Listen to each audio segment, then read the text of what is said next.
Hello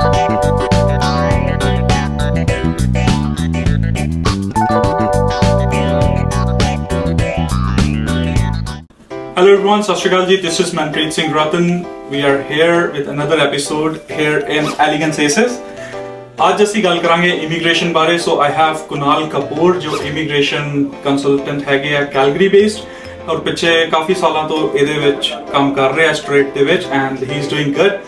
Welcome Kunal Paji. Welcome to Elegant Faces. Thank you for joining us today. Thanks a lot. Thanks a lot ਭਾਈ ਬੁਲਾਉਣ ਲਈ. Thanks a lot. ਸਭ ਤੋਂ ਪਹਿਲੀ ਗੱਲ ਤਾਂ ਇਹ ਮੈਂ ਥੋੜੀ ਜਿਹੀ ਇੰਟਰੋਡਕਸ਼ਨ ਦੇ ਦੂੰਗਾ ਆਪਣੇ ਬਾਰੇ just to begin with. So ਸਾਰਿਆਂ ਨੂੰ ਇਹ ਪਤਾ ਹੋਵੇ ਵੀ like where ਹਾਂਜੀ please how things goes. So ਮੈਂ actually I've done masters from India and then did another masters ਇੱਥੇ University of Manitoba ਤੋਂ. So I had a very good interest ਵੀ ਅਸੀਂ ਰਿਸਰਚ ਕਰ ਲਈ ਚੀਜ਼ਾਂ ਦੀ ਤੇ immigration is the part of research. Right. ਕਿਉਂਕਿ immigration ਦੇ ਵਿੱਚ ਜੇ ਤੁਹਾਨੂੰ rules and regulations guidelines ਬਾਰੇ ਨਹੀਂ ਪਤਾ then end of the day ਵੀ ਤੁਹਾਨੂੰ ਪਤਾ ਹੀ ਨਹੀਂ ਚੱਲਦਾ ਵੀ ਹੋ ਕੀ ਰਿਹਾ. You can't guide anyone. So because we are immigrants too, we came to Canada, so I wanted to do immigration. So I got my license and then doing this from over 3.5 years. So wow. that's here I am right now. Thank you. So मेरा अगला question ਇਹਦੇ ਤੇ related है. बिल्कुल. Why immigration? So I mean कहना है why you do immigration? Why you chose only immigration? भी मैं ही करना है. So बहुत different fields ने immigration इस करके क्योंकि a lot of people back home too and here too they don't actually have the right knowledge to guide people. Right. So ਤੁਸੀਂ ਬਹੁਤ ਲੋਕਾਂ ਨੂੰ ਦੇਖਦੇ ਹੋ there are a lot of students, there are a lot of families all over Canada ਵੀ ਜਿਨ੍ਹਾਂ ਨੂੰ ਇਹ ਨਹੀਂ ਪਤਾ ਚੱਲਦਾ ਵੀ ਉਹਨਾਂ ਨੇ ਪਰਮਨੈਂਟ ਰੈਜ਼ੀਡੈਂਸੀ ਕਿੱਦਾਂ ਕਰਨੀ ਹੈ, ਪੇਰੈਂਟਸ ਨੂੰ ਕਿੱਦਾਂ ਬੁਲਾਉਣਾ, ਲਾਈਕ ਵਾਟਸ ਦਾ ਰਾਈਟ ਜਾਂ ਕਿਹੜਾ ਕੋਰਸ ਤੁਸੀਂ ਚੂਜ਼ ਕਰਨਾ ਚਾਹੁੰਦੇ ਹੋ ਆਪਣੇ ਲਈ. ਸੋ ਜਦੋਂ ਉਹ ਚੀਜ਼ਾਂ ਦੀ ਤੁਸੀਂ ਕਿਸੇ ਨੂੰ ਗਾਈਡੈਂਸ ਦੇਣੀ ਹੁੰਦੀ ਹੈ then you should know that ahead of time ਵੀ ਤੁਸੀਂ ਦੱਸਣਾ ਕੀ ਹੈ. So that's part of research like I told in the beginning ਵੀ ਇਹਦੇ ਵਿੱਚ ਸਭ ਤੋਂ ਜ਼ਿਆਦਾ ਜ਼ਰੂਰੀ ਹੈ ਵੀ ਤੁਹਾਨੂੰ ਪਤਾ ਹੋਣਾ ਚਾਹੀਦਾ. If you don't know anything then you can't even explain that to someone else too. Okay. So that's what the main reason was. I wanted to do immigration and explain people that this is how the actual things work. ਤੇ ਬਹੁਤ ਲੋਕ India ਤੋਂ misguide ਹੋ ਕੇ ਆਉਂਦੇ ਆ, ਉਹਨਾਂ ਨੂੰ ਇਹ ਨਹੀਂ ਪਤਾ ਚੱਲਦਾ ਵੀ ਕਿੱਥੇ ਐਡਮਿਸ਼ਨ ਲੈਣੀ ਹੈ. There are a lot of colleges ਜਿਨ੍ਹਾਂ ਵਿੱਚ ਐਡਮਿਸ਼ਨ ਲੈ ਕੇ ਬੱਚਿਆਂ ਦੀ ਪਰਮਨੈਂਟ ਰੈਜ਼ੀਡੈਂਸੀ ਨਹੀਂ ਹੁੰਦੀ ਤੇ ਉਹ ਸਾਰੇ ਫੈਕਟਰਸ ਨੂੰ ਜੇ ਤੁਸੀਂ ਐਕਸਪਲੇਨ ਕਰ ਸਕਦੇ ਹੋ ਤੇ then you help a lot of people. So that's what I wanted to do. ਹਾਂਜੀ ਭਾਈ ਮੈਂ ਆਇਆ ਸੀ 2013 ਚ ਕੈਨੇਡਾ ਐਜ਼ ਅ ਸਟੂਡੈਂਟ ਆਇਆ ਸੀਗਾ ਐਂਡ ਆਈ ਕੁਡ ਰਿਲੇਟ ਕਿ ਕਿੰਨੇ ਚੈਲੰਜਸ ਸੀਗੇ, ਕਿੰਨਾ ਬੰਦਾ ਡਰਿਆ ਹੀ ਰਹਿੰਦਾ ਹੈ ਜਦ ਤੱਕ ਪਹਿਲੇ ਵਰਕ ਪਰਮਿਟ ਪਹਿਲੇ ਡਰਦੇ ਰਹੋ ਭਾਈ ਹੋਏਗਾ ਕਿ ਨਹੀਂ ਹੋਏਗਾ ਐਂਡ ਦੈਨ ਫਿਰ ਮੈਨੂੰ ਕੀ ਨਾਮ PR ਦੀ ਟੈਨਸ਼ਨ ਪੈ ਗਈ ਵੀ ਕਿੱਦਾਂ EMPLOYER ਮਿਲੇਗਾ ਕਿ ਨਹੀਂ ਮਿਲੇਗਾ. ਫਿਰ ਵਿੱਚ ਹੀ ਮੇਰਾ ਪਾਸਪੋਰਟ ਐਕਸਪਾਇਰ ਹੋ ਗਿਆ. So lot of issues do occur right. ਐਵੇਂ ਜਦ ਤੁਸੀਂ ਆਏ ਸੀਗੇ ਤੁਸੀਂ ਕਿਹੜੇ ਈਅਰ ਚ ਆਏ ਸੀਗੇ? ਸੋ ਮੈਂ ਆਇਆ ਸੀਗਾ ਅਗਸਤ 2016 ਚ 2016 ਚ ਆਇਆ ਨਾ. ਸੋ ਲੈਟਸ ਟੇਕ ਅਗਸਤ 2016 ਤੋਂ ਲੈ ਕੇ ਤਦ ਦੀ ਇਮੀਗ੍ਰੇਸ਼ਨ ਪ੍ਰੋਸੈਸ ਔਰ ਹੁਣ ਦੀ ਇਮੀਗ੍ਰੇਸ਼ਨ ਪ੍ਰੋਸੈਸ ਤੇ what do you think, how are you making any difference in this? ਤੁਸੀਂ ਕੀ ਸੋਚਿਆ ਕਿ ਜੋ ਤੁਹਾਨੂੰ ਸਰਵਿਸਿਜ਼ ਨਹੀਂ ਮਿਲੀਆਂ ਉਹ ਤੁਹਾਨੂੰ ਦੇਣੀਆਂ ਚਾਹੀਦੀਆਂ ਨੇ ਵੀ ਹਨਾ ਹੋਵੇ? ਸੋ ਪ੍ਰੋਸੈਸ ਉੱਤੇ ਸਟਾਰਟ ਹੁੰਦਾ. ਸੋ ਮੈਂ ਜਦੋਂ ਆਇਆ ਸੀਗਾ Canada so I came here to do my masters. So I never even paid my tuition fees either. So whatever I paid ਮੈਨੂੰ ਉਹ ਕੀ ਹੋਇਆ ਵੀ stipend ਦੇ ਵਿੱਚ ਵਾਪਸ ਮਿਲ ਗਿਆ. I was getting monthly stipend too. ਮੇਰਾ ਸਿਸਟਮ ਥੋੜਾ ਜਿਹਾ ਡਿਫਰੈਂਟ ਸੀ ਬਟ ਜੇ ਅਸੀਂ ਓਵਰਆਲ ਜਿੰਨੇ ਲੋਕ ਆਉਂਦੇ majority student probably more than 95% student ਜਿਹੜੇ ਆਉਂਦੇ ਆ ਜਾਂ ਕੋਈ ਵੀ ਹੋਰ ਵੀ ਇਮੀਗ੍ਰੇਸ਼ਨ ਸਟੇਟਸ ਤੇ ਆਉਂਦਾ ਉਹਦੇ ਚ ਪਹਿਲਾਂ ਤੇ ਹੁਣ ਦੇ ਵਿੱਚ ਮੇਜਰ ਡਿਫਰੈਂਸ ਇਹੀ ਹੈ ਵੀ ਪਹਿਲਾਂ ਡਿਮਾਂਡ ਬਹੁਤ ਜ਼ਿਆਦਾ ਸੀ ਲੋਕਾਂ ਦੀ. Demand for students there were very limited seats in the colleges. Demand for jobs ਕਿਉਂਕਿ ਲੋਕ ਜਦੋਂ ਆਉਂਦੇ ਸੀ ਤੇ ਉਹਨਾਂ ਨੂੰ ਵੀ ਲੋਕਾਂ ਨੂੰ ਇਹ ਵੀ ਸੀਗਾ ਵੀ ਅਸੀਂ ਹਾਇਰ ਕਰਨਾ ਕਿਸੇ ਬੰਦੇ ਨੂੰ. So they used to get the jobs pretty quick. ਕੋਈ ਆਉਂਦਾ ਸੀ ਰੈਫਰੈਂਸ ਹੁੰਦੀ ਸੀ ਨਹੀਂ ਵੀ ਰੈਫਰੈਂਸ ਹੁੰਦੀ ਸੀ even people used to do walk-ins. It was very easy ਵੀ ਉਹ ਜਾਂਦੇ ਸੀ ਤੇ ਉਹਨਾਂ ਨੂੰ ਮਹੀਨੇ 'ਚ ਕੰਮ ਮਿਲ ਜਾਂਦਾ ਸੀ. ਪਰ ਹੁਣ ਕੀ ਹੋ ਰਿਹਾ ਹੈਗਾ ਵੀ ਲੋਕ ਆਉਂਦੇ ਆ it's very hard for them to find a job. That's what the first thing is. ਉਹਦਾ ਕਾਰਨ ਇਹ ਆ ਵੀ ਇਮੀਗ੍ਰੇਸ਼ਨ ਦੇ ਉੱਤੇ ਕੰਟਰੋਲ ਨਹੀਂ ਕੀਤਾ ਗਵਰਨਮੈਂਟ ਨੇ ਲਾਸਟ 2 to 3 years ਦੇ ਵਿੱਚ right after Covid to till date I would say ਬਹੁਤ ਮੇਜਰ ਇਨਟੇਕ ਹੋ ਗਿਆ ਕੈਨੇਡਾ ਦੇ ਵਿੱਚ ਜਿਹਦੇ ਕਰਕੇ ਹੁਣ ਕੀ ਹੋ ਰਿਹਾ ਵੀ scarcity of jobs ਹੋ ਗਿਆ ਹੈ. even though if you go to a small town it's very hard to find a job. Right. Back in the days it used to be because I used to live in a very small town. It's known as Selkirk. ਉਹ north of Winnipeg ਚ ਸੀਗਾ ਤੇ ਉੱਥੇ ਇਦਾਂ north of Winnipeg like 30 minute drive from Winnipeg. So ਉੱਥੇ ਬਹੁਤ easily ਤੁਹਾਨੂੰ job ਮਿਲ ਜਾਂਦੀ ਸੀ. like I applied at a few places and ਸਾਰਿਆਂ ਨੇ almost call ਕਰ ਲਈ ਸੀ. ਪਰ even now ਜੇ ਹੁਣ ਕੋਈ ਜਾਂਦਾ ਹੈਗਾ ਉੱਥੇ it's very hard. I have friends living over there. It's very hard for them to find a job. So the difference ਹੈ ਉਹ day and night ਹੈ at this point of time. ਇਹ ਜਿਹੜੀ ਥੋੜਾ ਦੱਸੋ ਵੀ ਕਿਹੜੀ ਰੀਸੈਂਟ ਕਿਹੜੀ ਅਨਾਉਂਸਮੈਂਟ ਆਈ ਹੈ ਅੱਜ ਕੱਲ ਜਿਹੜੀ ਆਈ ਗੈਸ ਅੱਜ ਜਾਂ ਕੱਲ ਚ ਨਿਊਜ਼ ਆਈ ਹੈ ਨਵੀਂ ਅਨਾਉਂਸਮੈਂਟ ਆਈ ਹੈ ਬਿਲਕੁਲ ਰੂਲਸ ਨੂੰ ਲੈ ਕੇ ਟੈਂਪਰੇਰੀ ਰੈਜ਼ੀਡੈਂਟ ਵਰਕਰਸ ਨੂੰ ਲੈ ਕੇ ਉਹਦਾ ਕੀ ਚੱਕਰ ਹੈ ਸੋ ਕੀ ਹੁੰਦਾ ਸੀਗਾ ਟੈਂਪਰੇਰੀ ਫੋਰਨ ਵਰਕਰ ਸੀਗੀ ਇਹ stream it's a very wide stream ਜਿਹਦੇ ਵਿੱਚ ਲੋਕੀ LMIAs ਕਰਦੇ ਨੇ ਤੇ ਟੈਂਪਰੇਰੀ ਫੋਰਨ ਵਰਕਰ ਜਿਹੜੇ ਵੀ ਬਿਜ਼ਨਸ ਨੂੰ ਜ਼ਰੂਰਤ ਹੁੰਦੀ ਹੈ ਉਹ ਕਿਤੇ ਵੀ ਐਨੀਵੇਅਰ ਫਰਮ ਦਾ ਵਰਲਡ ਔਰ ਫਰਮ ਇਨਸਾਈਡ ਕੈਨੇਡਾ ਵੀ ਉਹਨਾਂ ਨੂੰ ਹਾਇਰ ਕਰਦੇ ਰਾਈਟ ਸੋ ਪਹਿਲਾਂ ਕੀ ਹੁੰਦਾ ਸੀ ਕੋਈ ਕੈਪ ਨਹੀਂ ਸੀ ਉਹਦੇ ਉੱਤੇ ਪਰ ਹੁਣ ਅੱਛਾ। ਕੀ ਆ ਗਵਰਨਮੈਂਟ ਨੇ ਕੀ ਕੀਤਾ ਵੀ ਕੈਪ ਕਰ ਦਿੱਤਾ ਉਹਦੇ ਉੱਤੇ ਵੀ ਇੰਨੇ ਹੀ ਵਰਕਰ ਆ ਸਕਦੇ ਹੈਗੇ ਆ ਤਾਂ ਕਿ ਜਿਹੜੇ ਇਨਸਾਈਡ ਕੈਨੇਡਾ ਲੋਕ ਨੇ ਐਟਲੀਸਟ ਵੀ ਉਹਨਾਂ ਨੂੰ ਜੌਬਸ ਮਿਲ ਸਕਣ ਸੋਚ ਕੁਛ ਇਹ ਵੀ ਹੁੰਦਾ ਸੀਗਾ ਵੀ ਜਿਹੜੇ ਵੀ ਜਿਹੜੀ ਲੇਬਰ ਵਰਕਫੋਰਸ ਹੈਗੀ ਆ ਜਿੱਦਾਂ ਕੰਸਟਰਕਸ਼ਨ ਬਿਜ਼ਨਸ ਦੇ ਵਿੱਚ ਹੁੰਦੇ ਆ ਉਹਨਾਂ ਦੀ like third I mean there is a criteria that they use so let's say am giving an example ਵੀ ਉਹਨਾਂ ਦਾ 30% ਤੱਕ ਟੋਟਲ ਨੰਬਰ ਆਫ EMPLOYEES ਦੀ 30% ਤੱਕ ਦੀ ਕੈਪ ਸੀ ਜਿਹਦੇ ਵਿੱਚ ਉਹ ਬੁਲਾ ਸਕਦੇ ਸੀਗੇ ਸੋ ਮਤਲਬ ਜੇ 10 EMPLOYE ਕੰਮ ਕਰਦੇ ਤਾਂ ਯੂ ਕੈਨ ਡੂ 3 LMIAs ਆਈ ਸੀ ਜਾਂ 3 ਟੈਂਪਰੇਰੀ ਫੋਰਨ ਵਰਕਰ ਹਾਇਰ ਕਰ ਸਕਦੇ ਉਹਨਾਂ ਨੇ ਹੁਣ ਕਿਹਾ ਵੀ in the future it's going to get reduce to 20% so 3 ਦੀ ਥਾਂ ਤੇ ਤੁਸੀਂ 2 ਕਰ ਸਕਦੇ ਹੋ okay on top of that ਵੀ ਜਦੋਂ LMIA ਆਪਾਂ ਕੋਈ ਵੀ ਕਰਦੇ ਹੈਗੇ ਜੋ ਬਿਨਾਂ ਨਾਮ ਤੋਂ ਹੁੰਦੀ ਸੀ ਸੋ ਉਹਦੇ ਵਿੱਚ ਕੀ ਕਰ ਸਕਦੇ ਹੋ ਤੁਸੀਂ ਵੀ ਪਹਿਲਾਂ you use to have 1 year to actually find a foreign worker right ਜੇ ਤੁਸੀਂ ਆਲਰੇਡੀ ਨੇਮਡ LMIA ਨਾਲ ਕਢਾਈ ਵੀ ਤੁਸੀਂ ਉਹਦੇ ਵਿੱਚ ਕਰ ਸਕਦੇ ਸੀ within a year you can find someone now they are going to reduce it to only 6 months okay so ਤਾਂ ਕਿ ਵੀ ਜੇ ਤੁਹਾਨੂੰ ਲੱਭਣਾ ਕੋਈ ਬੰਦਾ ਤੇ 6 ਮਹੀਨੇ ਦੇ ਅੰਦਰ ਅੰਦਰ ਲੱਭੋ ਰਾਈਟ ਤੇ ਨਹੀਂ ਲੱਭਦਾ then you have options to find Canadian permanent residents ਔਰ ਕੈਨੇਡੀਅਨ ਸਿਟੀਜ਼ਨਸ ਵੀ ਜਿਨ੍ਹਾਂ ਨੂੰ ਤੁਸੀਂ ਹਾਇਰ ਕਰੋ ਸੋ ਉਹਨਾਂ ਨੇ ਪ੍ਰੈਫਰੈਂਸ ਦੇ ਵਾਂਟ ਕਿ ਜਿਹੜੀ ਪ੍ਰੈਫਰੈਂਸ ਹੈਗੀ ਉਹ ਜਿਹੜੇ ਆਲਰੇਡੀ ਕੈਨੇਡਾ ਇਨਸਾਈਡ ਹੈਗੇ ਨੇ ਜਿਨ੍ਹਾਂ ਕੋਲ ਆਲਰੇਡੀ ਜੌਬਸ ਨਹੀਂ ਹੈਗੀਆਂ ਬਿਕਾਜ਼ ਦੇਰ R more than 1.2 million Canadian permanent residents ਜਾਂ Canadian citizens ਨੇ ਜਿਨ੍ਹਾਂ ਕੋਲ ਜੌਬ ਨਹੀਂ ਹੈਗੀ 1.3 million ਯਾ ਸੋ ਇਹਦੇ ਆਸ-ਪਾਸ ਸੋ ਉਹਨਾਂ ਨੇ pretty close to 550,000 job openings ਵੀ ਕੱਢੀਆਂ ਪਰ ਸਟਿਲ ਤੁਸੀਂ ਇਹ ਦੇਖੋ ਵੀ more than half a million individuals ਆ ਜਿਨ੍ਹਾਂ ਕੋਲ ਜੌਬ ਹੈ ਨਹੀਂ ਹੈਗੀ ਵੀ ਜੋ ਡੇਟਾ ਆ ਸਟੈਟਸ ਕੈਨੇਡਾ ਦਾ ਵੀ ਉਹ ਦੱਸਦੇ ਹੈਗੇ ਵੀ ਜੌਬ ਨਹੀਂ ਹੈਗੀ ਸੋ ਇਸ ਕਰਕੇ ਉਹਨਾਂ ਨੇ ਇਹ ਐਮਫਸਾਈਜ਼ ਕੀਤਾ ਵੀ ਜਿਹੜੇ ਲੋਕ ਆਲਰੇਡੀ ਹੈਗੇ ਆ ਤੁਸੀਂ ਉਹਨਾਂ ਨੂੰ ਦਿਓ ਕੰਮ ਤੇ ਇਹ ਨਹੀਂ ਵੀ ਤੁਸੀਂ ਜਿਹਨੂੰ ਮਰਜ਼ੀ ਕਰ ਦਿਓ ਸੇਮ ਕੀ ਕੀਤਾ ਉਹਨਾਂ ਨੇ ਵੀ ਜਿੰਨੇ ਵੀ ਸੀਗੇ spouses of post graduate work permit holders accept ਫਿਊ conditions ਜਿੱਦਾਂ ਕਿ ਜਿਹੜਾ ਕੋਈ ਮਾਸਟਰਸ ਕਰਨ ਆ ਰਿਹਾ ਜਾਂ PhD ਕਰਨ ਆ ਰਿਹਾ ਉਹਨਾਂ ਦੇ ਸਪਾਊਸਸ ਨੂੰ ਉਹਨਾਂ ਨੇ ਕਹਿਤਾ ਵੀ ਤੁਹਾਨੂੰ ਵਰਕ ਪਰਮਿਟ ਨਹੀਂ ਮਿਲੇਗਾ open okay so it used to be ਜੇ ਕੋਈ ਸਟੂਡੈਂਟ ਵੀ ਹੈਗਾ ਆ ਉਹਨਾਂ ਦੇ ਜਿਹੜੇ ਸਪਾਊਸਸ ਹੁੰਦੇ ਸੀਗੇ ਰੈਗੂਲਰਲੀ ਕੋਈ ਵੀ ਸਟੂਡੈਂਟ ਹੈ ਜੇ ਕੋਈ ਚਾਹੇ 2 ਸਾਲ ਦਾ ਬਿਜ਼ਨਸ ਦਾ ਡਿਪਲੋਮਾ ਕਰ ਰਿਹਾ ਕੋਈ ਵੀ ਕਰ then you can easily apply for a spousal open work permit based on your primary applicant ਜਿਹੜਾ ਵੀ ਕੈਨੇਡਾ 'ਚ ਹੈਗਾ ਉਹ ਪਹਿਲਾਂ ਹੁੰਦਾ ਸੀ ਪਰ ਹੁਣ ਉਹਨਾਂ ਨੇ ਕਿਹਾ ਵੀ ਜਦ ਟੈਂਪਰੇਰੀ ਫੋਰਨ ਵਰਕਰਸ ਸਾਨੂੰ ਇੰਨੇ ਨਹੀਂ ਚਾਹੀਦੇ ਹੈਗੇ ਕਿਉਂਕਿ ਆਲਰੇਡੀ ਸਾਡੇ ਜਿਹੜੇ ਅੰਦਰ ਬੈਠੇ ਆ ਲੋਕ ਲਾਈਕ ਪਰਮਨੈਂਟ ਰੈਜ਼ੀਡੈਂਟ ਵੀ ਉਹਨਾਂ ਨੂੰ ਜ਼ਰੂਰਤ ਹੈ ਤੇ ਇਸ ਕਰਕੇ ਉਹ ਵੀ ਉਹਨਾਂ ਨੇ ਕਲੋਜ਼ ਕਰਤਾ ਹੈਗਾ so they are closing a lot of streams ਜਾਂ a lot of type of applications ਜਿਹਦੇ 'ਚ ਲੋਕ ਪਹਿਲਾਂ ਆਉਂਦੇ ਸੀਗੇ ਤੇ ਹੁਣ ਉਹ it's on a temporary pause for now ਭਾਈ ਤੇ ਇਹਦੇ ਨਾਲ ਜਿਹੜੇ ਆਲਰੇਡੀ ਹੁਣ ਸਾਡੇ ਆਲਰੇਡੀ ਜਿਹੜੇ ਬੰਦੇ ਇੱਥੇ ਆਏ ਹੋਏ ਆ ਸਾਡੇ ਕੋਲ ਹਨਾ ਕੈਲਗਰੀ 'ਚ ਜਾਂ ਕੈਨੇਡਾ ਆਏ ਹੋਏ ਆ ਸਟੂਡੈਂਟਸ ਲੈ ਲਓ ਜਿਹੜੇ ਹੁਣ ਨਵੇਂ ਸਟੂਡੈਂਟਸ ਆ ਰਹੇ ਨੇ ਵਾਟ ਡੂ ਯੂ ਥਿੰਕ ਉਹਨਾਂ ਵਾਸਤੇ ਕਿੰਨਾ ਕੁ ਮੁਸ਼ਕਿਲ ਹੈ ਚੀਜ਼ਾਂ ਤੇ ਉਹਨਾਂ ਨੂੰ ਨਾਲ ਹੀ ਉਹਨਾਂ ਨੂੰ ਕੀ ਪ੍ਰੀਕਾਸ਼ਨਸ ਲੈਣੀਆਂ ਚਾਹੀਦੀਆਂ ਫਸਟ ਸੈਕੰਡ ਕਿ ਉਹਨਾਂ ਨੂੰ ਹੁਣੀ ਤੋਂ ਕੀ ਪਲਾਨ ਕਰਨਾ ਚਾਹੀਦਾ ਆਪਣਾ ਲਾਈਕ ਓਕੇ 6 ਮਹੀਨੇ ਬਾਅਦ ਉਹਨਾਂ ਨੂੰ ਐਂ ਨਾ ਲੱਗੇ ਕਿ ਨਹੀਂ ਯਾਰ ਅਸੀਂ ਇਹ ਕਰਨਾ ਚਾਹੀਦਾ ਸੀਗਾ so what are the initial steps they can at least prepare for all these challenges so ਇਹਦੇ 'ਚ ਮਨਪ੍ਰੀਤ ਭਾਈ ਨਾ ਕੁਝ ਛੋਟੀਆਂ ਚੀਜ਼ਾਂ ਬਹੁਤ ਸਪੈਸੀਫਿਕ ਆ ਜਿਹੜੀਆਂ ਇੰਡੀਆ ਤੋਂ ਹੀ ਧਿਆਨ ਰੱਖਣੀਆਂ ਚਾਹੀਦੀਆਂ ਕੈਨੇਡਾ ਆਉਣ ਤੋਂ ਪਹਿਲਾਂ ਬਹੁਤ ਲੋਕ ਉੱਤੇ ਧਿਆਨ ਨਹੀਂ ਰੱਖਦੇ ਕਿਉਂਕਿ ਕਾਰਨ ਇਹ ਵੀ ਇੰਡੀਆ ਕੰਸਲਟੈਂਟਸ ਨੇ ਦੇ ਵਾਂਟ ਕਿ ਲੋਕ ਬਾਹਰ ਚਲ ਜਾਣ and they misguide plus what happens is ਆਪਣੇ ਵੀ ਇੰਡੀਆ 'ਚ ਬਹੁਤ ਲੋਕ ਨੇ ਉਹ ਦੇ just want to come here ਉਹਨਾਂ ਕੋਲ ਨੌਲੇਜ ਘੱਟ ਹੁੰਦੀ ਹੈ ਵੀ ਕਿਹੜੇ ਕੋਰਸ 'ਚ ਜਾਣਾ ਕਿਹੜੇ ਪ੍ਰੋਵਿੰਸ 'ਚ ਜਾਣਾ right so choosing your province wisely and your course and college wisely is the foremost priority so ਬਹੁਤ ਲੋਕ ਉਹਦੇ ਉੱਤੇ ਧਿਆਨ ਨਹੀਂ ਦਿੰਦੇ ਹੈਗੇ so for example if someone coming to British Columbia ਤੇ ਉਹਨਾਂ ਨੇ ਇੰਡੀਆ ਤੋਂ ਗ੍ਰੇਡ 12 ਕੀਤੀ ਹੋਈ ਹੈ and there is another individual who is coming to Manitoba ਉਹਨਾਂ ਨੇ ਵੀ ਇੰਡੀਆ ਤੋਂ ਗ੍ਰੇਡ 12 ਕੀਤੀ ਹੈ ਸੋ ਮੈਨੀਟੋਬਾ 'ਚ ਕਿਉਂਕਿ ਪਬਲਿਕ ਕਾਲਜਸ ਜ਼ਿਆਦਾ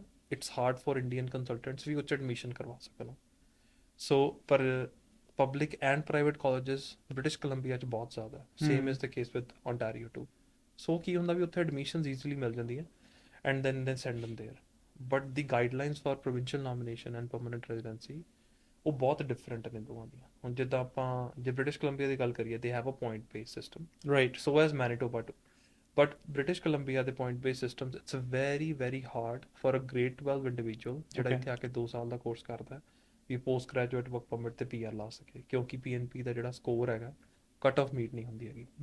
ਸੋ ਦੈਨ ਹੁੰਦਾ ਕੀ ਆ ਵੀ ਆਫਟਰ ਉਹਨਾਂ ਕੋਲ 3 ਸਾਲ ਦਾ ਵਰਕ ਪਰਮਿਟ ਹੁੰਦਾ, ਉਹਦੇ ਵਿੱਚ ਵੀ ਉਹਨਾਂ ਨੂੰ ਬਹੁਤ ਜ਼ਿਆਦਾ ਮੁਸ਼ਕਲ ਹੁੰਦੀ ਹੈ ਵੀ ਆਪਣੀ ਪੀਆਰ ਕਿਸੇ ਨਾ ਕਿਸੇ ਤੇ ਉਹਨਾਂ ਨੂੰ ਕੀ ਕਰਨਾ ਚਾਹੀਦਾ ਫਿਰ ਇਸ ਚੀਜ਼ 'ਚ? ਰਾਈਟ ਨਾਓ ਕੁਛ ਚੀਜ਼ਾਂ ਹੈਗੀਆਂ, I mean it's not like everyone can do it, Right. It's Subjective. Only ਵੀ very small portion of individual ਵੀ ਜਿਹੜਾ ਉਹ ਕਰ ਸਕਦੇ ਆ। ਹੋਰ ਰਾਈਟ ਨਾਓ ਹੁਣ ਕੀ ਹੋ ਰਿਹਾ ਵੀ ਜਿਹੜੇ ਫ੍ਰੈਂਚ ਸਪੀਕਿੰਗ ਔਰ ਬਾਇਲਿੰਗੁਅਲ ਜਿਹਨੂੰ ਆਪਾਂ ਕਹਿੰਦੇ ਆ, ਉਹ ਬਹੁਤ ਜ਼ਿਆਦਾ ਫੋਰਮੋਸਟ ਜਾ ਰਿਹਾ ਅੱਗੇ, ਕਿਉਂਕਿ ਉਹਦੇ ਵਿੱਚ ਕੀ ਆ ਵੀ ਲਾਸਟ ਕੱਟ ਆਫ ਜਿਹੜੀ ਸੀ ਉਹ 325 ਸੀ ਐਕਸਪ੍ਰੈਸ ਐਂਟਰੀ ਦਾ ਜਿਹੜਾ ਸਕੇਲ ਹੈਗਾ ਉਹਦੇ 325 ਦੀ। 325 ਦੀ। ਸੋ ਜੇ ਕੋਈ ਵੀ ਇੰਡੀਵਿਜੂਅਲ ਜਿਹੜਾ ਇੰਡੀਆ ਤੋਂ 12ਵੀਂ ਪੜ੍ਹ ਕੇ ਆਉਂਦਾ ਹੈ ਤੇ ਇੱਥੇ 2 ਸਾਲ ਦਾ ਕੋਰਸ ਕਰਦਾ ਹੈ, and after that they have 1 year of supervisor level ਔਰ ਟੀਅਰ 0 1 2 ਔਰ 3 ਲੈਵਲ ਐਕਸਪੀਰੀਅੰਸ, ਜੇ ਉਹ ਐਕਸਪ੍ਰੈਸ ਐਂਟਰੀ ਲਾਂਚ ਕਰਦੇ ਆ with their IELTS and French ਤੇ with 1 year of work experience, ਤੇ ਉਹਨਾਂ ਦੇ ਜਿਹੜੇ ਸਕੋਰ ਆ ਦੇ it goes close to 400 based on what they score in their English and French. So if they have time and ability and capability to do it, so ਉਹਨਾਂ ਨੂੰ ਇਹ guidance ਆ ਵੀ ਤੁਸੀਂ ਫ੍ਰੈਂਚ ਜਿਹੜੀ ਆ ਉਹ ਪੜ੍ਹਦੇ ਨਾਲ ਸਿੱਖ ਲਓ। ਓਕੇ। ਉਹਦੇ ਨਾਲ ਕੀ ਹੋਊਗਾ ਵੀ ਤੁਸੀਂ ਬਾਇਲਿੰਗੁਅਲ ਕੈਟੇਗਰੀ ਕੁਆਲੀਫਾਈ ਕਰ ਜਾਓਗੇ, ਕਿਉਂਕਿ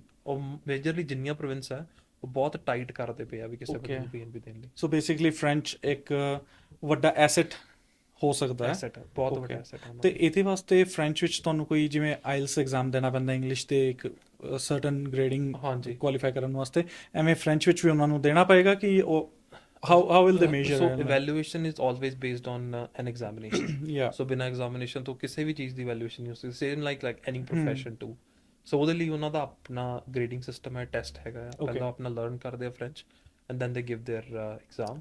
ਤੇ ਜੇ ਉਹ ਐਗਜ਼ਾਮ ਦੇ ਵਿੱਚ I'm not very sure but I think if you qualify close to CLP 7 ਜਿਹੜੇ ਫ੍ਰੈਂਚ ਦੇ ਵਿੱਚ ਕਹਿੰਦੇ NCLC 7, ਉਹਦੇ ਬੇਸਿਸ ਦੇ ਉੱਤੇ ਤੁਸੀਂ ਆਪਣੀ ਫਾਈਲ ਲਾਂਚ ਕਰ ਸਕਦੇ ਹੋ। You will have really good points too, and the probability of getting picked up in the express entry file after 1 year of work experience ਬਹੁਤ ਜ਼ਿਆਦਾ ਬ੍ਰਾਈਟ ਹੈਗਾ। ਓਕੇ, ਬਹੁਤ ਜ਼ਿਆਦਾ ਬ੍ਰਾਈਟ ਹੈ। ਦੈਟਸ ਅ ਗੁੱਡ ਟਿਪ ਕਿ French for anyone. ਠੀਕ ਹੈ, okay. ਸੋ ਭਾਜੀ ਵਾਪਸ ਆਉਂਦੇ ਹਾਂ ਵੀ ਜਦ ਤੁਸੀਂ ਇਮੀਗ੍ਰੇਸ਼ਨ ਕੰਸਲਟੈਂਟ ਦਾ ਐਗਜ਼ਾਮ ਦਿੱਤਾ ਕਰ ਲਿਆ ਹੈ ਨਾ, ਹੁਣ ਤੁਸੀਂ ਕਰ ਰਹੇ ਹੋ, ਵਟ ਡੂ ਯੂ ਸੁਜੈਸਟ ਜਦ ਤੁਹਾਡੇ ਕੋਲ ਕੋਈ ਆਉਂਦਾ ਹੈ, ਹਾਊ ਡੂ ਯੂ ਆਈਡੈਂਟੀਫਾਈ ਕਿ ਇਹਨਾਂ ਨੂੰ ਤੁਸੀਂ ਹੈਲਪ ਕਰ ਸਕਦੇ ਹੋ ਕਿ ਨਹੀਂ? ਇਹਦੇ ਨਾਲ ਫੈਕਟਰ ਬਹੁਤ ਜ਼ਿਆਦਾ ਵਾਈਡ ਹੈਗੇ ਆ। ਰਾਈਟ। ਸੋ ਉਹਦੇ ਵਿੱਚ ਇਹ ਆ ਵੀ ਹੁਣ ਲੈਟਸ ਅਸਿਊਮ ਵੀ there was an ex client, ਮੇਰੇ ਕੋਲੇ ਉਹਨਾਂ ਦਾ ਅਰਲੀ ਦਿਸ ਵੀਕ ਕਾਲ ਆਈ। ਉਹ ਕਹਿੰਦੇ ਵੀ ਮੈਂ ਪਹਿਲਾਂ ਬ੍ਰਿਟਿਸ਼ ਕੋਲੰਬੀਆ ਤੋਂ ਪੜ੍ਹੇ, ਜਿੱਦਾਂ ਤੁਸੀਂ ਕਿਹਾ ਵੀ ਕੀ ਹੋ ਸਕਦਾ ਉੱਥੇ। ਸ਼ੀ ਵਾਸ ਗ੍ਰੇਡ 12 ਫਰੋਮ ਇੰਡੀਆ, ਉੱਥੇ ਪੜ੍ਹੇ ਐਂਡ ਦੈਨ ਉਹਨਾਂ ਨੂੰ ਕਿਸੇ ਨੇ ਕਿਹਾ ਵੀ ਛੋਟੇ ਟਾਊਨ 'ਚ ਮੂਵ ਹੋ ਜਾਓ ਬ੍ਰਿਟਿਸ਼ ਕੋਲੰਬੀਆ ਦੇ, you will get additional points. So ਕੁੜੀ ਉੱਥੇ ਗਈ, ਉਹਨੇ ਸਾਲ ਕੰਮ ਕੀਤਾ। ਸਾਲ ਕੰਮ ਕਰਨ ਤੋਂ ਬਾਅਦ ਹੋਇਆ ਕਿ ਵੀ ਜਦੋਂ ਤੱਕ ਉਹਦਾ ਸਾਲ ਦਾ ਐਕਸਪੀਰੀਅੰਸ ਹੋਇਆ ਤੱਕ ਪੁਆਇੰਟਸ ਅਪ ਹੋ ਗਏ। So she was not able to do anything. Then ਕਿਸੇ ਨੇ ਉਹਨੂੰ ਗਾਈਡ ਕੀਤਾ ਵੀ ਤੁਸੀਂ ਨਾਲ ਦੇ ਨਾਲ ਅਰਲੀ ਚਾਈਲਡਹੁੱਡ ਐਜੂਕੇਟਰ ਦੇ ਡਰਾਸ ਜਿਹੜੇ ਆ ਬਹੁਤ ਜ਼ਿਆਦਾ ਆ ਰਹੇ British Columbia, so if you get that education you will be able to do it. She started doing that and then once she was doing it what happens we every week ਉਹਦੇ draw ਜਿਹੜੀ cut off ਸੀ up ਜਾਣ ਲੱਗ ਗਈ। From the last 6 months it was normal but it started going up. And then she was like, someone promised her in Edmonton that they are looking for someone ਜਿਹਦੀ capabilities ਉਹਦੇ ਵਰਗੀ ਹੈ and they can offer her an LMIA based job offer, ਤੇ ਉਹਨਾਂ ਦੀ PR ਆਰਾਮ ਨਾਲ ਲੱਗ ਜਾਣੀ ਸੀ Alberta. So she spent more than $6,000 just to move from there to here, like a moving expense. Once she came to Edmonton, then the employer said like ਹਾਲੇ ਮੇਰਾ store ਖੁੱਲਣਾ ਨਹੀਂ ਹੈ, it's gonna take some time for me to open it. No, ਅੱਛਾ। ਹੁਣ right now ਦੀ ਜਿਹੜਾ work permit ਹੈ it's only left for 6 months and then so ਇੱਦਾਂ ਦੇ ਕੇਸ ਦੇ ਵਿੱਚ ਤਾਂ ਤੁਸੀਂ ਗਾਈਡ ਵੀ ਕਰਨਾ is very hard. She'll have to find an LMIA based job offer. ਅੱਛਾ। ਤੇ if she won't find that, it's gonna be hard. Express entry score तो they already low ਹੈ, ਜਾਂ rural Alberta ਦੇ ਵਿੱਚ she'll have to find someone. That's what the scenario is right now. But she was trying very hard ਵੀ ਕਿਤੇ ਨਾ ਕਿਤੇ ਉਹਦਾ ਹੋ ਜਾਏ, but it's hard. But ਕਈ ਵਾਰੀ ਕੇਸ ਹੁੰਦਾ ਜਮਾ opposite ਹੁੰਦਾ, it's very simple too. So someone comes to me with like, I've done my education from let's say University of Calgary, I'm a master's student, I already have a job in let's say engineering 'ਚ ਮਿਲ ਗਈ ਜਾਂ ਮੈਨੂੰ oil and gas 'ਚ ਮਿਲ ਗਈ। So ਉਹਦੇ ਲਈ ਤਾਂ it's very simple, ਉਹਨੂੰ ਕਹਿਣਾ ਵੀ ਤੁਸੀਂ ਕੰਮ ਕਰਨਾ, you'll have this many points after your work experience and we can apply your PR. So situation ਬਹੁਤ ਵੇਰੀ ਕਰਦੀ ਹੈ ਵੀ ਕਿੱਦਾਂ ਦਾ ਬੰਦਾ ਕਿਹੜੀ ਸਟੇਜ ਤੋਂ ਕਿੰਨਾ ਟਾਈਮ ਕੈਨੇਡਾ 'ਚ ਲਾ ਕੇ ਕੀ ਕੁਛ ਕਰਕੇ ਆ ਰਿਹਾ ਤੁਹਾਡੇ ਕੋਲੇ। ਸੋ ਇਹਨਾਂ ਚੀਜ਼ਾਂ ਨੂੰ ਦੇਖਣਾ ਪੈਂਦਾ। ਇਹਦੇ 'ਚ LMIA ਦੀ ਅਗਰ ਗੱਲ ਕਰ ਲਈਏ ਤੇ ਜਿਹੜੀ ਮੰਨ ਲਓ ਇੱਕ ਸਟੋਰ ਤੇ ਸੇ ਗਰੋਸਰੀ ਸਟੋਰ ਤੇ ਅਟੈਂਡੈਂਟ ਦੀਆਂ ਫਰੰਟ ਡੈਸਕ ਕਲਰਕ ਦੀ ਜੌਬ ਓਪਰਚੁਨਿਟੀ ਹੈਗੀ ਹੈ, LMIA ਓਪਰਚੁਨਿਟੀ ਹੈ, ਤੇ ਤੁਹਾਡਾ ਬੈਕਗਰਾਉਂਡ ਐਕਸਕਿਊਜ਼ ਮੀ ਤੁਹਾਡਾ ਬੈਕਗਰਾਉਂਡ ਐਜੂਕੇਸ਼ਨਲ ਬੈਕਗਰਾਉਂਡ ਵੀ ਮੈਟਰ ਕਰਦਾ ਉਹਦੇ ਵਿੱਚ ਵੀ। ਮੰਨ ਲਓ ਕਿਸੇ ਨੇ ਇੰਜੀਨੀਅਰਿੰਗ ਕੀਤੀ ਹੈ, ਉਸ ਤੋਂ ਬਾਅਦ ਉਹਨੂੰ LMIA ਮਿਲ ਰਹੀ ਹੈ ਇਹਦੀ, ਤੇ ਉਹ ਕੰਮ ਕਰੇਗੀ ਉਸ ਸਿਨੈਰੀਓ 'ਚ ਕਿ ਨਹੀਂ? ਸੋ ਡਿਪੈਂਡ ਕਰਦਾ ਪੋਜੀਸ਼ਨ ਕੀ ਹੈਗੀ ਹੈ। ਰਾਈਟ। ਤੇ ਜਦੋਂ ਕੋਈ ਵੀ LMIA ਦੀ ਐਡਵਰਟਾਈਜ਼ਮੈਂਟ ਹੁੰਦੀ ਹੈਗੀ ਹੈ ਤੇ ਉਹਦੇ ਵਿੱਚ 2-3 ਫੈਕਟਰ ਹੁੰਦੇ ਆ। ਸੋ ਇੱਕ ਤਾਂ ਜਿਹੜਾ ESTC ਹੈਗਾ ਆ, ਉਹ ਉਹਦੇ ਵਿੱਚ ਵੈਲੂਏਟ ਕਰਦਾ ਵੀ ਇਹਦੇ ਵਿੱਚ ਬੇਸਿਕ ਰਿਕੁਆਇਰਮੈਂਟਸ ਕੀ ਹੋਣੀ ਚਾਹੀਦੀ। ਜੇ ਕੋਈ ਬੰਦਾ ਲੈਟਸ ਸੇ ਕੈਸ਼ੀਅਰ ਦੀ ਕਰਦਾ ਜਾਂ ਕੋਈ ਬੰਦਾ ਰਿਟੇਲ ਸੁਪਰਵਾਈਜ਼ਰ ਦੀ ਕਰਦਾ, ਸੋ ਬੇਸਿਕ ਰਿਕੁਆਇਰਮੈਂਟਸ ਕਈ ਵਾਰੀ ਬਹੁਤ ਲੋ ਹੁੰਦੀ ਹੈ। ਜਿੱਦਾਂ ਲੈਟਸ ਅਸਿਊਮ ਵੀ retail supervisor if someone has only done grade 12 and they have basic Oh, I English see. Education, ਤੇ ਉਹ ਅਪਲਾਈ ਕਰ ਸਕਦੇ ਆ। ਸੋ ਈਵਨ ਦੋ ਸਮਵਨ ਜਿਹਨੇ ਇੰਜੀਨੀਅਰਿੰਗ ਕੀਤੀ ਹੋਈ ਹੈਗੀ ਹੈ, it's going be questionable that why if you are an engineer ਹਾਂ ਉਹੀ ਨਾ। ਤੇ ਜੇ ਕਿਸੇ ਕੋਲੇ ਵਰਕ ਐਕਸਪੀਰੀਅੰਸ ਵੀ ਹੈਗਾ ਤੁਸੀਂ ਸੋ ਤੁਸੀਂ ਕਾਮਨ ਇੱਥੇ ਕਿਉਂ ਸੈਂਸ ਆਏ? ਬੇਸਿਕਲੀ ਮੈਟਰਸ ਅ ਲੋਟ, ਰਾਈਟ? ਕਿ ਉਹਦੇ ਹਾਂਜੀ 'ਚ ਐ ਨਹੀਂ ਕਿ ਵੀ ਜਿਹੜਾ ਉਧਰੋਂ ਡਾਕਟਰ ਪੜ੍ਹਿਆ ਤੇ ਉਧਰੋਂ ਕਲਰਕ ਲੱਗ ਗਿਆ, ਹਾਂਜੀ they will ask like why, right? For ਹਾਂ part time to support that is okay, but that's okay. ਤੇ I guess the best is ਕਿ ਜਿਹੜਾ ਵੀ ਸਟੂਡੈਂਟ ਇਸ ਵੇਲੇ ਜੋ ਚੈਲੰਜਸ ਆ ਰਹੇ ਨੇ, considering every day there is new announcement, new rule, so ਮੇਰੇ ਹਿਸਾਬ ਨਾਲ ਉਹਨਾਂ ਨੂੰ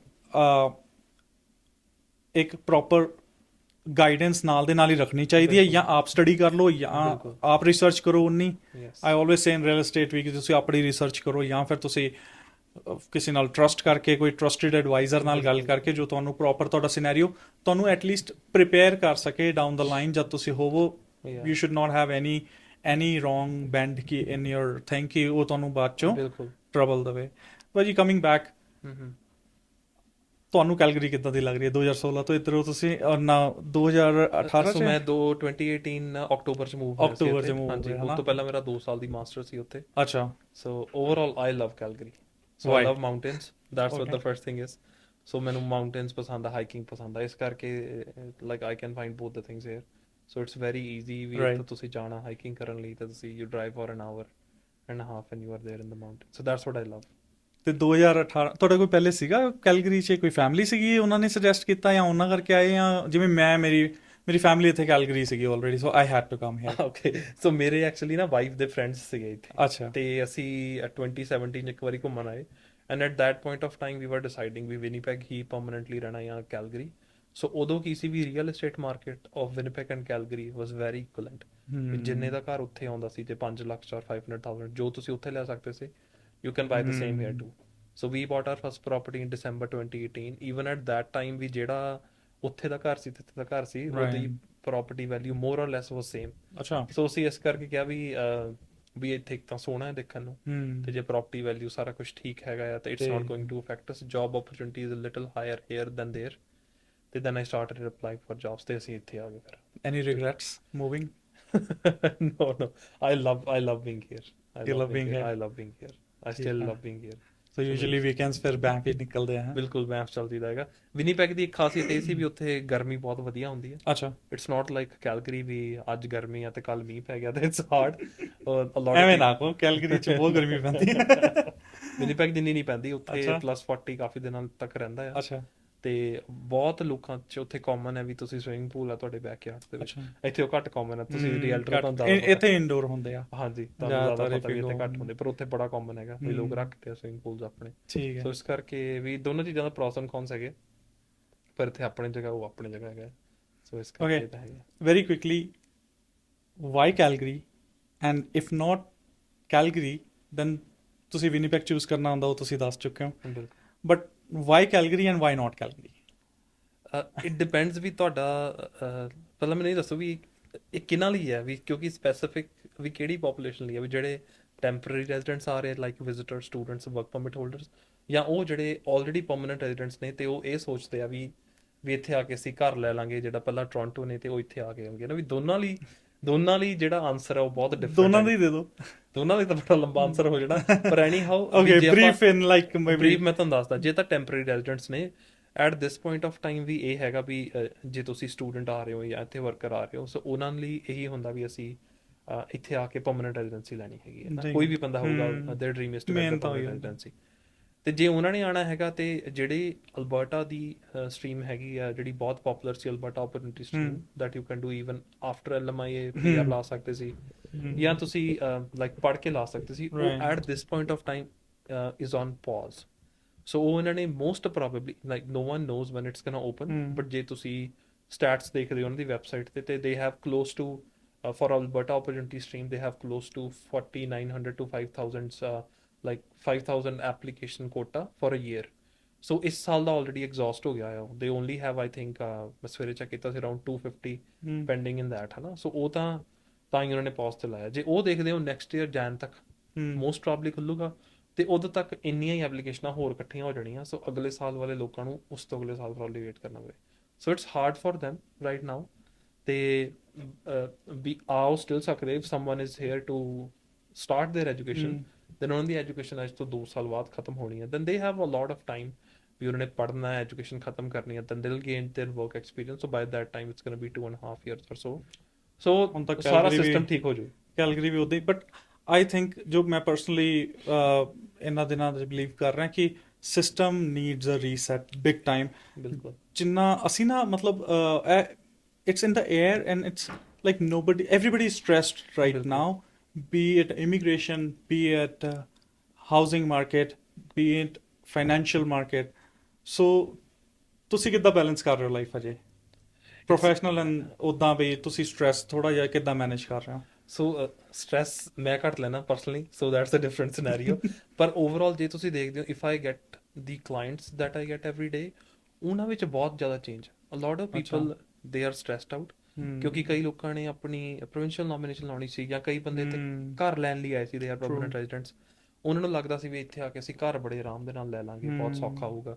ਪਰ ਤੁਹਾਨੂੰ ਵੀ ਇਸ ਚੀਜ਼ ਦਾ ਪਤਾ ਨਾ, ਮੁਸ਼ਕਿਲ ਹੋ ਗਿਆ ਬਹੁਤ, ਤੁਸੀਂ ਐਕਸਪੀਰੀਅੰਸਡ ਰੀਅਲਟਰ ਹੋ, ਵੀ ਉਹਨਾਂ ਲਈ ਬਹੁਤ ਹਾਰਡ ਹੋ ਗਿਆ ਹੁਣ ਇੱਥੇ ਆ ਕੇ ਵੀ ਮਾਰਗੇਜ ਕਰਾਉਣੀ ਆ, ਘਰ ਲੈਣਾ। ਉਹ ਦੇਖਦੇ ਆ ਵੀ they use to think we $1 million house over there like it's pretty big, ਪਰ ਉਹ $1 million ਹਾਊਸ ਤੁਸੀਂ ਕੈਲਗਰੀ ਆ ਕੇ ਦੇਖਦੇ ਹੋ, it's very small, lot size are small. So ਲੋਕਾਂ ਦੀਆਂ ਐਕਸਪੈਕਟੇਸ਼ਨਸ ਜਿਹੜੀਆਂ ਸੀਗੀਆਂ ਵੀ ਕੈਲਗਰੀ ਤੋਂ, ਉਹਦੇ ਤੋਂ ਹੁਣ ਲੋਕ ਦੂਰ ਜਾ ਰਹੇ ਆ ਥੋੜਾ ਜਿਹਾ expectation. So it's not meeting their expectation use to, I would say probably a year and a half or 2 years ago। But right after COVID ਤੁਹਾਨੂੰ ਵੀ ਪਤਾ ਪ੍ਰਾਈਸਿਸ 'ਚ ਪ੍ਰੋਪਰਟੀ ਦੇ ਜੰਪ ਆ ਗਿਆ, ਬਿਲਡਰ ਦੇ prices end of last year ਕੁਛ ਹੋਰ ਸੀ। By now probably in Calgary it's expensive, but Edmonton is fine।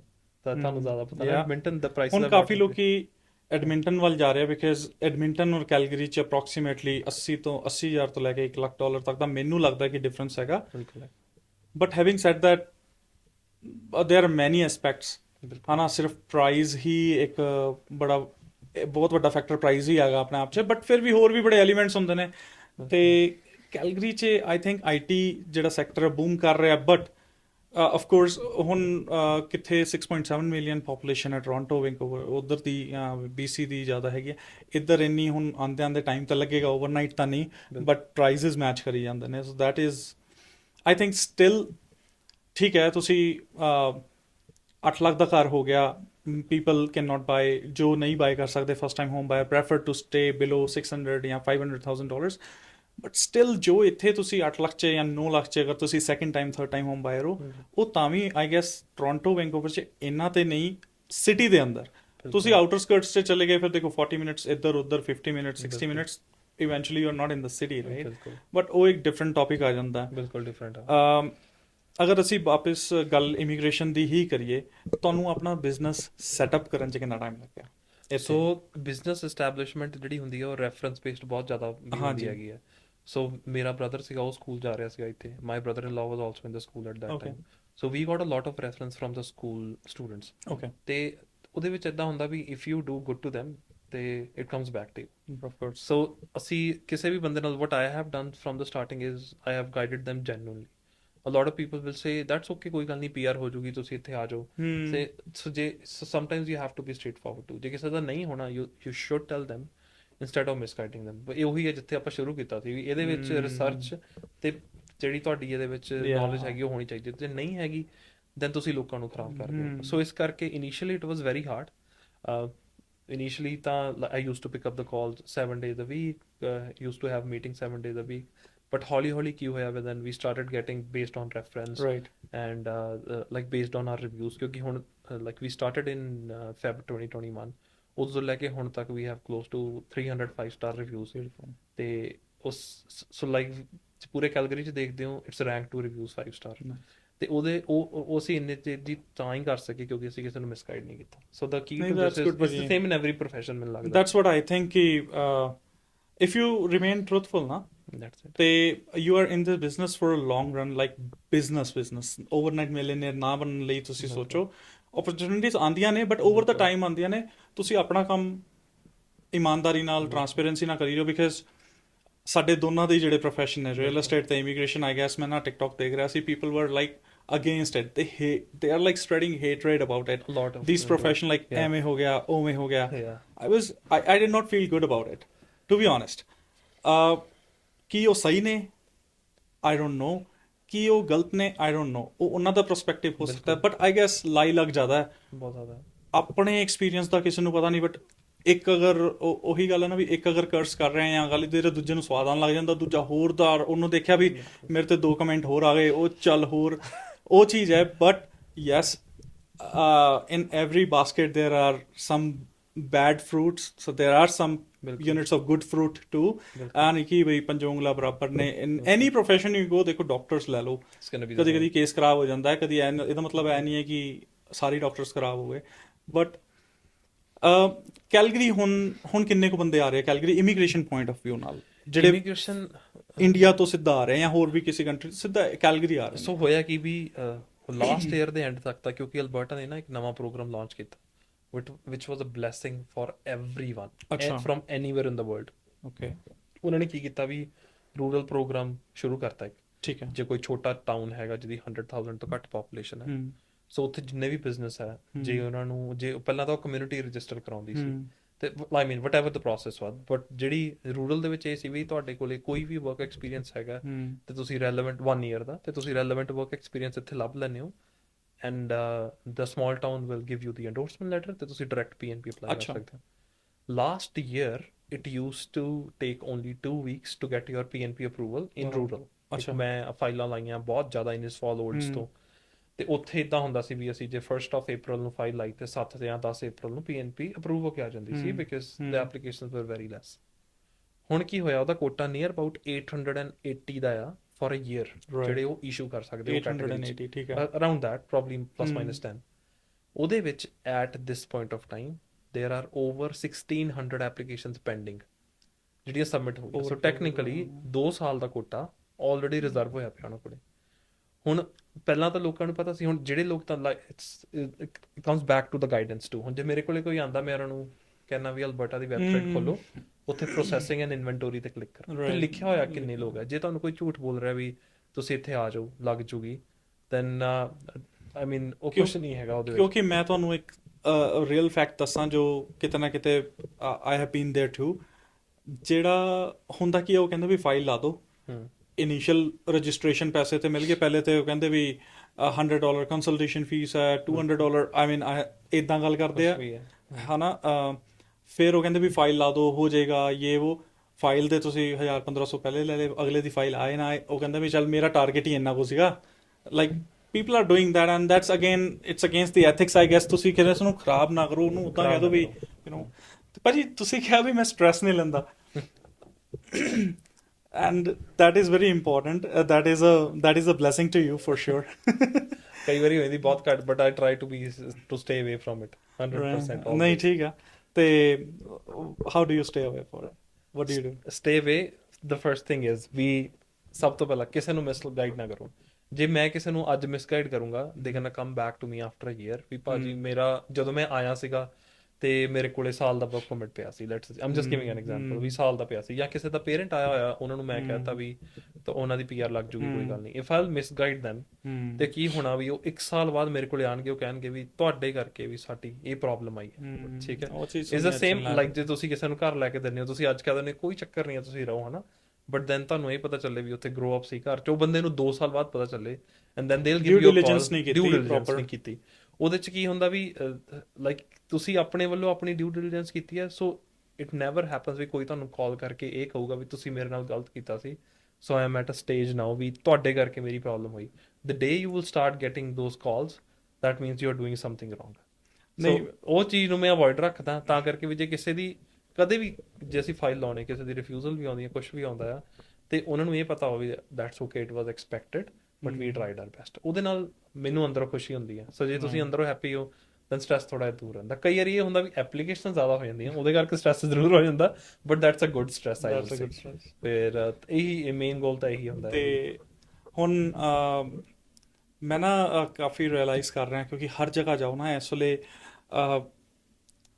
Housing market ਬਾਰੇ ਗੱਲ ਹੋ ਰਹੀ ਹੈ, ਤੁਸੀਂ ਟਿਕਟੌਕ ਖੋਲ ਲਓ, ਬਿਲਕੁਲ it's ਫਲੱਡਡ।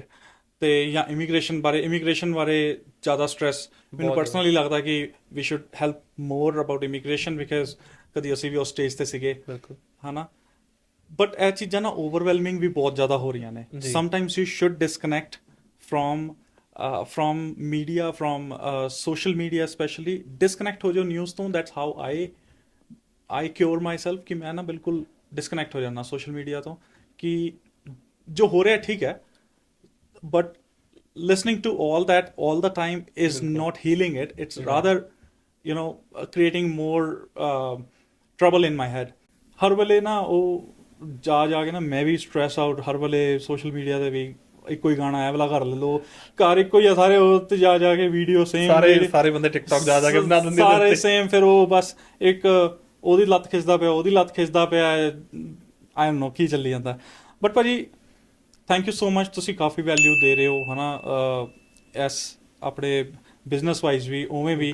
And are you open if somebody from our audience would like to reach out to you, but they may not pursue further, but initially ਅਗਰ ਤੁਸੀਂ ਉਹ ਤੁਹਾਨੂੰ ਨਾਲ ਕਨੈਕਟ ਕਰਨਾ ਚਾਹਣ ਤੇ would you be able to spare few minutes for that call to help them, especially because why I'm telling you this, I can definitely relate. ਮੇਰੀ ਅੱਖਾਂ ਅੱਗੇ ਨਾ ਸਾਰੀ ਪਿਕਚਰ ਮੇਰੀ ਸਟੂਡੈਂਟ ਲਾਈਫ ਆ ਜਾਂਦੀ ਹੈ ਕਿ ਮੈਂ ਕਿੱਦਾਂ ਸੋਚਦਾ ਸੀ, how that person might be going through, what that person might be going through. ਬਿਲਕੁਲ if you attend one single call, ਹੋ ਸਕਦਾ ਉਹਨਾਂ ਨੂੰ ਕੁਝ ਆਨਸਰ ਮਿਲ ਜਾਏ, ਐਟਲੀਸਟ ਈਜ਼ਮੈਂਟ ਹੋ ਜਾਏ, ਕੋਈ ਉਹਨਾਂ ਦੀ ਜ਼ਿੰਦਗੀ 'ਚ ਅਸੀਂ ਵੈਲਿਊ ਐਡ ਕਰ ਸਕੀਏ। So would you be okay with that? I'll be very happy to do that. ਤੇ ਦੂਜਾ ਇਹ ਵੀ ਹੈ ਨਾ, ਮੈਂ ਹਰ ਬੰਦੇ ਨੂੰ ਇਹ ਵੀ ਕਹਿਣਾ ਚਾਹੁੰਦਾ ਵੀ ਤੁਸੀਂ at this point of time ਜੇ ਕੈਨੇਡਾ ਚਾਹਣਾ ਤੇ ਚੂਜ਼ ਵਾਈਸਲੀ, ਕਿ ਤੁਸੀਂ ਕਿਹਦੇ ਤੋਂ ਇਨਫੋਰਮੇਸ਼ਨ ਲੈ ਰਹੇ ਹੋ। ਇਹ ਸਭ ਤੋਂ ਜ਼ਿਆਦਾ ਜ਼ਰੂਰੀ ਚੀਜ਼ ਆ। ਬਹੁਤ ਲੋਕ ਇਹ ਨਹੀਂ ਸੋਚਦੇ ਹੈਗੇ ਵੀ ਅਸੀਂ ਇਨਫੋਰਮੇਸ਼ਨ ਕਿਹਦੇ ਕੋਲ ਲੈਂਦੇ ਆ, ਜਾਂ ਆਨਲਾਈਨ ਚੈੱਕ ਨਹੀਂ ਕਰਦੇ ਕਦੀ। ਬਟ ਉਹ ਕਿੱਦਾਂ ਵੈਰੀਫਾਈ ਕਰਨਗੇ? ਸੋ ਦੇਖੋ, ਹੁਣ ਕਈ ਲੋਕ ਤਾਂ ਇੱਦਾਂ ਦੇ ਹੁੰਦੇ ਆ ਵੀ ਜਿਹੜੇ ਨਹੀਂ ਵੈਰੀਫਾਈ ਕਰ ਸਕਦੇ, ਬਟ ਬਹੁਤ ਲੋਕ ਮੈਂ ਇੱਦਾਂ ਦੇ ਦੇਖਿਆ ਵੀ ਇੰਡੀਆ ਤੋਂ ਉਹਨਾਂ ਨੇ ਮਾਸਟਰਸ ਕੀਤੀ ਹੈ ਐਂਡ ਦੇ ਕਮ ਹੇਅਰ ਟੂ ਯੂਨੀਵਰਸਿਟੀ, ਵੀ ਜਿਹੜੀ ਜਾਂ ਕਾਲਜ ਇਹੋ ਜਿਹੇ ਚਾਹੁੰਦੇ ਆ ਵੀ ਜਿੱਥੋਂ ਤੁਹਾਨੂੰ ਪੋਸਟ ਗ੍ਰੈਜੂਏਟ ਵਰਕ ਪਰਮਿਟ ਨਹੀਂ ਮਿਲਣੀ, ਵੀ ਜੇ ਐਟਲੀਸਟ ਤੁਸੀਂ 12ਵੀਂ ਤੋਂ ਬਾਅਦ 5 ਸਾਲ ਪੜ੍ਹੇ ਹੋ, ਥੋੜੀ ਰਿਸਰਚ ਕਰ ਲਓ, have the courtesy to open the website and see। ਸੋ ਜੇ ਤੁਸੀਂ ਕਿਸੇ ਪ੍ਰੋਵਿੰਸ 'ਚ ਆ ਰਹੇ ਹੋ, ਐਟਲੀਸਟ ਦੇਖੋ ਤਾਂ ਸਹੀ ਵੀ ਬਿਲਕੁਲ ਅੱਖਾਂ ਬੰਦ ਕਰਕੇ ਤੁਸੀਂ ਕਿਵੇਂ ਆ ਰਹੇ ਹੋ। ਜੇ ਤੁਸੀਂ ਮਤਲਬ ਕੁਛ ਤਾਂ ਦੇਖੋ, ਉੱਥੇ ਆ ਕੇ ਸਰਚ ਕਰੋ। ਉਹਦੇ ਨਾਲ ਇਹ ਆ ਵੀ ਤੁਸੀਂ long term for the next 5 years you'll be very happy, you'll be very very happy. So given a question ਮੇਰਾ, ਬਈ given these many years you have spent in Calgary, would you suggest people to come to Calgary to make it their home? It all depends ਵੀ ਉਹਨਾਂ ਦੀਆਂ requirements ਕੀ ਹੈਗੀਆਂ ਨੇ। ਨਹੀਂ ਤੁਸੀਂ ਦੱਸੋ ਬਈ ਹਾਂ ਜਾਂ ਨਾ ਚ ਜਵਾਬ, ਬਈ would you yes or no if you have to tell your brother ਕਿ ਹਾਂ ਯਾਰ ਆ ਜਾ Calgary? ਮੈਂ ਤੁਹਾਨੂੰ ਕਹੂੰਗਾ ਬਿਲਕੁਲ I still love the place, being a place I still love it, and depends ਤੁਸੀਂ ਕੀ ਕਰੀਅਰ ਪਰਸੂ ਕਰਨਾ ਚਾਹੁੰਦੇ ਹੋ ਆਪਣਾ। ਜੇ ਤੁਹਾਨੂੰ ਲੱਗਦਾ ਉਹਦੇ 'ਚ ਓਪਰਚੁਨਿਟੀ ਹੈਗੀ ਹੈ then Calgary is the place for you. It's still booming. I don't know when the pause is going to come, ਜਿੱਦਾਂ ਤੁਸੀਂ ਕਿਹਾ ਸੀ ਵੀ correction ਦੀ ਜ਼ਰੂਰਤ ਹੈ at this point of time. I don't know ਕਦੋਂ ਆਣੀ ਹੈ ਤੇ ਬਹੁਤ ਲੋਕ ਉਹਦੇ ਵਿੱਚ ਅਫੈਕਟ ਹੋਣਗੇ, ਪਰ as of now I still recommend people ਵੀ ਹਾਂ Calgary is the place to be. ਜੋ ਮੈਂ ਫੀਲ ਕਰਦਾ ਨਾ ਪਰਸਨਲੀ ਕਿ ਹਜੇ ਵੀ ਅਗਰ ਅਸੀਂ ਬਿਲੋ ਦਾ ਮੀਨਸ ਰਹਿ ਰਹੇ ਹਾਂ ਨਾ, ਅਸੀਂ ਸਾਨੂੰ ਆਪਣੇ ਐਕਸਪੈਂਡੀਚਰ ਤੇ ਕੰਟਰੋਲ ਹੈ। We are not updating to the iPhone every year, we are not getting a $100,000 car every 3rd year, ਹੈ ਨਾ, ਜਾਂ we are living below our means. I guess Calgary still ਘੱਟ ਸਟ੍ਰੈਸਫੁਲ ਹੈ ਬਾਕੀ Vancouver Toronto ਨਾਲੋਂ। And it's not right to compare Calgary exact with these cities because they have tremendous and terrific opportunity ratio because of the population and their development, right? ਕਿੰਨੇ ਪੁਰਾਣੀਆਂ cities ਨੇ ਤੇ still Calgary I still count it challenge ਜਿਹੜਾ ਹੈ ਉਹ world wide ਵੀ Canada wide ਆਇਆ ਹੋਇਆ, ਹਰ ਕੋਈ ਪਰੇਸ਼ਾਨ ਚੱਲ ਰਿਹਾ। ਸੋ I highly recommend, ਮੈਨੂੰ ਕੋਈ ਪੁੱਛਦਾ ਮੈਂ ਕਹਿੰਦਾ ਯਾਰ I love Calgary। ਤੇ ਬਾਕੀ ਜਗ੍ਹਾ ਵੀ ਘੁੰਮੋ, ਸਾਰੀਆਂ ਘੁੰਮਣ ਲਈ ਹੈਗੀਆਂ ਨੇ, ਬਟ I personally feel ਕਿ ਇੱਥੇ ਫਿਰ ਵੀ ਮੈਨੇਜੇਬਲ ਹੈ ਸਟ੍ਰੈਸ ਹਜੇ ਐਜ਼ ਆਫ ਨਾਓ ਤਾਂ ਹੈ as of now ਹਜੇ ਤੱਕ As of ਹੈਗਾ now ਤਾਂ right? ਹੈਗਾ। But no, Bhaji, thank you so much. You Thank you. joined us today in this, and I hope people, our audience, would find some value in our conversation. ਅਸੀਂ ਬਹੁਤ casual ਰੱਖੀ ਹੈ conversation, so that again agenda is to connect with you. If you have any question and any time you think like you can call Kunal, you can connect with me, Thank you. and I can give the contact details. Bhaji, in that scenario, how they can reach out to you? What's the easiest and the best way for you to manage those ਬਿਲਕੁਲ। calls and for them as well? ਸੋ ਸਭ ਤੋਂ easiest ਵੇ ਹੈਗਾ giving ਮੀ ਅ ਕਾਲ Right. ਸੋ ਮੇਰਾ phone number ਹੈਗਾ 5878927211 even ਜੇ ਤੁਸੀਂ Google ਤੇ Kapoor immigration ਵੀ search ਕਰੋਗੇ ਤੁਹਾਨੂੰ ਬਹੁਤ ਆਰਾਮ ਦੇ ਨਾਲ ਮਿਲ ਜਾਣਾ ਕਿਉਂਕਿ ਸਾਡੀ ਰੇਟਿੰਗ ਹਾਈ ਆ ਤੁਹਾਨੂੰ ਜਦੋਂ ਵੀ ਸਰਚ ਕਰੋਗੇ ਉੱਪਰ ਹੀ ਆ ਜਾਣਾ ਹੈਗਾ so that's the best way to do it ਜੇ ਤੁਸੀਂ ਕੰਮ 'ਚ ਬਿਜ਼ੀ ਹੋ it's very hard for you to give a call leave me a text or email ਦੀ ਇਨਫੋਰਮੇਸ਼ਨ ਵੀ ਹੈਗੀ ਉੱਥੇ ਜਿੱਦੇ ਜੇ ਤੁਸੀਂ ਕਪੂਰ ਇਮੀਗ੍ਰੇਸ਼ਨ ਸਰਚ ਕਰੋਗੇ ਤੁਸੀਂ ਉਹ ਕਰ ਸਕਦੇ ਹੋ ਸੋ ਇਟਸ ਵੈਰੀ ਈਜ਼ੀ ਤੁਸੀਂ ਕਿਸੇ ਵੀ ਤਰੀਕੇ ਨਾਲ ਰੀਚ ਆਊਟ ਕਰੋ and then like we'll connect for sure and I'll love to help you guys. Thank you, Bhaji. Thank you once again. Thank And you. to you guys, let us know on what topic you want us to make the next episode. ਅਸੀਂ ਉਹ expert ਲੈ ਆਵਾਂਗੇ ਆਪਣੇ panel ਤੇ ਗੱਲਬਾਤ ਕਰਨ ਵਾਸਤੇ ਸਾਰੇ friends ਹੈ we just want to again connect with you guys ਅਗਰ ਤੁਹਾਨੂੰ ਕਿਸੇ ਨੂੰ ਕੋਈ help ਹੋ ਸਕੇ ਕੋਈ question ਦਾ answer ਮਿਲ ਸਕੇ that will serve our purpose to do all these. And thank you for watching. Thank you. Stay tuned. Thank you, Bhaji. Thank you everyone. Thank you. Cheers.